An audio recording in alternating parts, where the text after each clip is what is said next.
வணக்கம். முருகப்பெருமானினருளால் இன்றினம் காணவிருப்பது திருப்புகழின் 92வது பாடல்.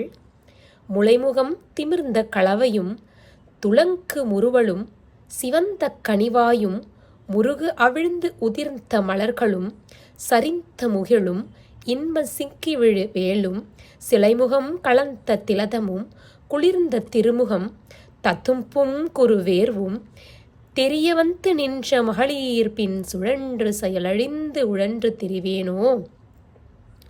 அந்த விளைமாதர்களிடம் நாம் சிக்கியிருக்கும் அந்த நிலை, மார்பகத்தின் மேல் பூசப்பட்ட அந்த சந்தன கலவையும் விளங்கும் அந்த பற்களின் புன்னகையும் செந்நிறமான கோவை கனி போன்ற அந்த வாயும் மனம் அவிழ்ந்து உதிர்ந்த அந்த பூக்களும் சரிந்துள்ள மேகம் போன்ற அந்த கூந்தலும் இன்பமும் நன்று ஒருங்கே கொண்ட கண்களாகிய அந்த வேலை போன்ற கண்களும் வில் போன்ற இடமாகிய நெற்றிகள் அமர்ந்துள்ள அந்த பொட்டும் குளிர்ந்த அழகிய அந்த முகத்தில் அரும்பும் அந்த சிறு வியர்வை துளிகளும் தெரியும்படி, இப்படியெல்லாம் அழகு என்று நினைத்து மாய உலகில் இருந்தேனே பகவானே, இதெல்லாம் தெரியும்படி வந்து நின்ற, இப்படியெல்லாம் அழகு பூண்டு வந்து நின்ற அந்த விளைமாதர்களின் பின்னால் என் செயலழிந்து அலைந்து திரிவேனோ முருகா என்கிறார் நம் அருணகிரியார்.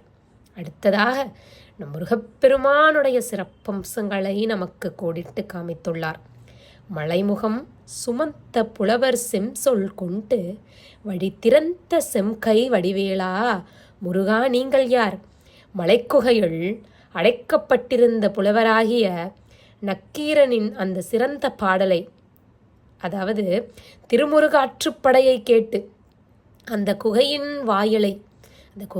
வாயிலையே திறந்துவிட்ட செவ்விய கைகளை உடையவன் தானே நம் வடிவேலன். அதை தான் இங்கு நமக்கு சுட்டி காமித்துள்ளார். அந்த மலைக்குகையில் அடைக்கப்பட்டிருந்த புலவராகி அந்த நக்கீரனின் சிறந்த பாடலான திருமுருகாற்றுப்படையை கேட்டீர்கள் அல்லவா பகவானே. நீங்கள் கேட்டு நீங்கள் என்ன செய்தீர்கள்? அந்த குகையின் வாயிலேயே திறந்துவிட்ட செவ்விய கைகளை உடையவனே எங்கள் கந்தக்கடவுளே. வளர்ப்புணம் பயின்ற குரமடந்தை கொங்கை மணிவடம் புதைந்த புயவேலே. வளர்கின்ற அந்த திணைப்புணத்தில் காவலிருந்த குரமங்கையான வள்ளியின் மார்பின் மீதிருந்த அந்த மணிமாலை புதைந்த புயம் விளங்கும் அரசே நீங்கள் தானே பகவானே. அலைமுகம் தவழ்ந்து சினை முதிர்ந்த சங்கம் அலறிவந்து கஞ்ச மலர்மீத்தே அலிக்கலந்து இறங்க இசையுடன் துயின்ற அரிய செந்தில் வந்த பெருமாளே. திருச்செந்தூரின் புகழ்தான்.